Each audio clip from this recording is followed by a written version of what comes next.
Гурван дүү ээж таа ингээд цэрэгч овчоод ирэхтийг алчих. Тэр надтай амар харамсалтай байхгүй юу?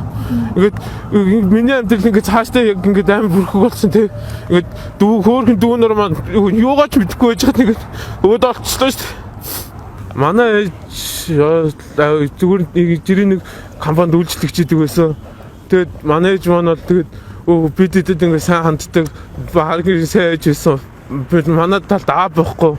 Тэгээд манай дүүнийг сайн өсгсөн хүний зайтай хүн болгож ирсэн. Хамгийн том дүү маань коллеж төгсөж ирсэн. Одоо донд дүү маань болохоор 3 дугаар анги хөгжсөн. Дүү нь бас 1-р ангид сая 1-р ангид ороо би сая 1-дүүгийнх нь 1-р ангийн төгсөлтийн ингээд гоё хийж өгнө гэд хүс зоригтой хах нэг цэрэгч байгаа барахалтай хурж ирлээ гэд тэгж хэлэх байсан чиг тийм үү болчлоо.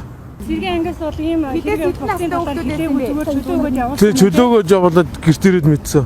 Би юм бодлоо гэрлэгоо яваад орсон гэсэн чинь манайх өөдөөс ээж 4 дүү 3 дүү чи сарнаа сүхбаах нь ээж нэгээд тали бурхан болчлоо. Миний дүү ингээд сэтгэлээ барин шүү гэд. Тэгээ би ингээд гараад ингээд ухаан мэдрэлгүй ингээд суугаад гадаа агаар юмсгалж байгаа орж ирээд юу басны талаар асуусан.